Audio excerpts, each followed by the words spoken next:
Hello. Continuing to look at the two knights defence from Black's point of view. C stands for cheeky, and the cheeky move here for White is knight to g5, and I think this is the move that a lot of young players will tell me this is why they don't play the two knights defence, because Black has to lose a pawn. I mean, lose the pawn. It's not lose the pawn. You're getting an attack for a pawn. You're buying an attack for the price of a mere pawn. I think that's good value. So d5 is the right defence, and now e takes d5 for White, and the grandmasters play knight a5. I don't think that's such a good idea for. It's just not the sort of move I think you ought to play. I mean, it might be all right, but it's, you know, let grandmasters play it.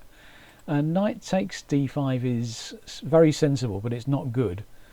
At some point, there's a threat of White playing knight takes f7 and queen to f3 check, forking your king and the knight on d5. I mean, maybe that's also equal, but that's not a way I want you to see you play. So, well, what are we going to do? On e takes d5, we're going to play b5. It's called the Ulverstadt variation. Forgive my pronunciation, and I think that's I think that's the right sort of attitude. Well, a lot of youngsters will naturally play bishop takes b5, queen takes d5, and I think this is fine for Black. You've got, what have you got for your pawn? Well, you've got lovely lines for your bishops. You've got open lines for your rooks, and you can castle quickly. And I think more than anything else, just White's pieces are not cooperating. The knight's off to the king side, the bishop's off to the queen side. That's not, I say, just not coordinated for White. And in this position, we've got an attack on the bishop and the pawn on g2 there. So I suppose the most natural move for White, knight to c3, queen takes g2. Not a winning position for Black, but I think this is not really what White wanted when they started to play. Takes on c6, takes on c6, and castles is safer.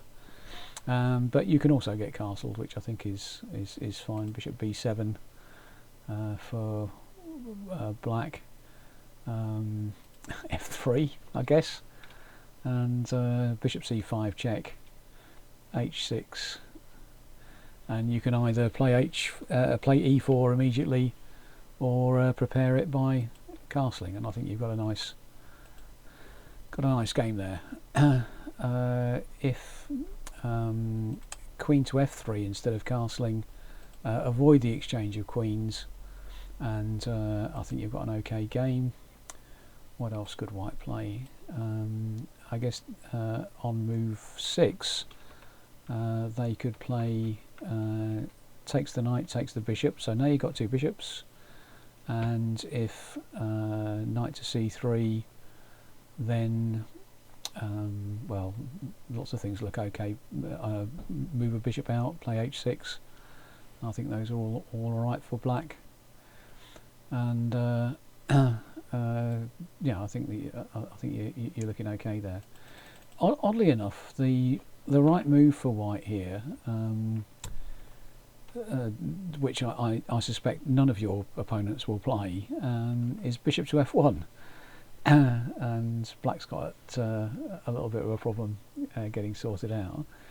There's an absolutely famous and hair-raising line called the Fritz variation now, by where Black plays knight to d4, and so c3, knight takes d5, hitting. So there's a discovered attack on the White knight, and now if knight to e4, there's a very famous game with queen to h4, which a couple of people played by correspondence. Jakob Estrin and Hans Berliner played this game, and this was a well, just bonkers.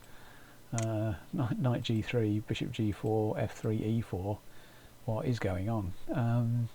Now you can play that, but after knight e4, just drop the knight back with knight e6, and after check, bishop d7, takes, castles, f5.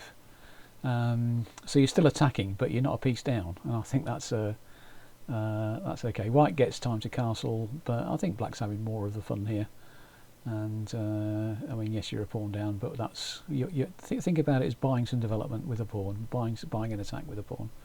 And I think you're okay. You've got some good active pieces. You've got some targets. Have a go. Instead, what else could we do? There's so after bishop to f1.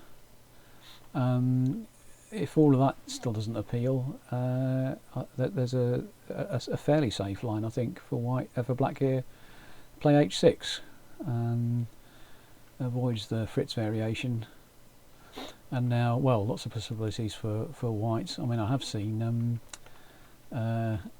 takes recommended, but I mean, bishop to c5. If you play a gambit, you've got to look forward to this.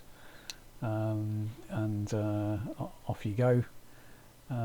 Instead, knight to f3 by white, queen takes d5, knight c3, queen e6, and now I guess knight takes is appropriate, and your plan is still the same. Just develop fast, maybe castle long, and off you go. So you need to defend the c pawn, bishop b7, castles long, and just stop white settling.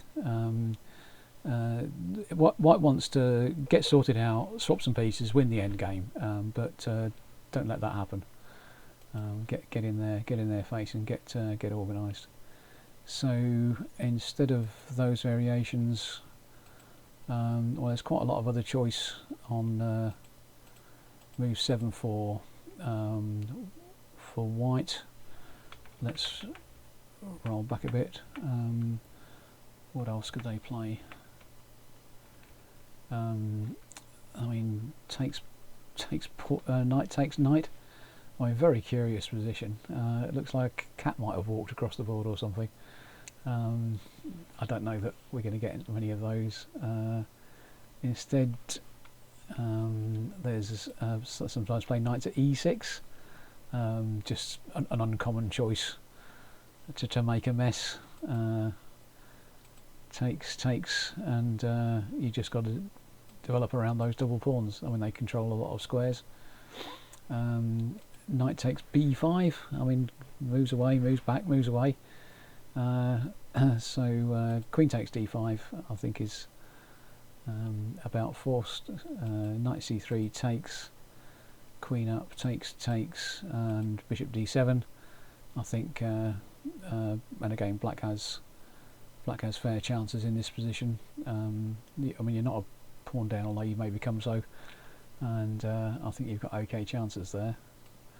And I think that's about it. I mean, there's lots more detail in the file, lots more detail to be had, but I guess most young players won't even get that far. Just while we're looking at the cheeky variation, you can be cheeky back if you like. After knight to g5, a good secret weapon for blitz games, I think, is bishop to c5. It's sometimes called the Traxler counter-attack, or the Wilkes-Barre variation. Just bonkers. So what's white going to do?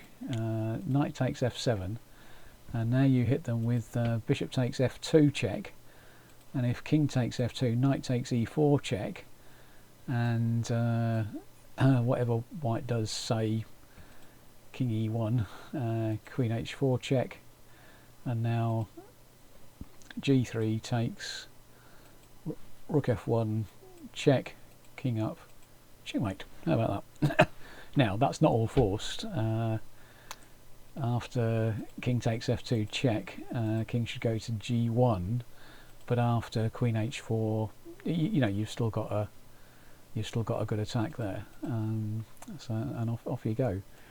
That's all fun. And the less fun bit and the rather boring truth of this variation is that white should take with the bishop. Bishop takes f7 check, and white's just a little bit better. You can try, I guess, king f8 and try and get uncoiled.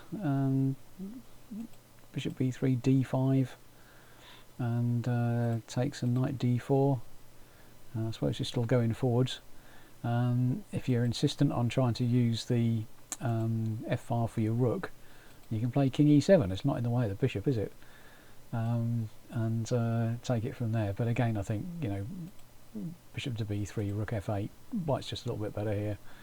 Not too many weaknesses. Or bishop d5, rook f8, and either rook f1 or castles. Castles d6, and I think rook f1, queen e8. Well, I mean, you can still go forwards here, but I think the consensus is that white's just a little bit better than black in these positions. There's a game to be had, but and you might do okay if white goes wrong. But it's I think I say one for blitz games that don't matter too much. Bishop c5, the bonkers variation. Anyhow, so that's if white is cheeky.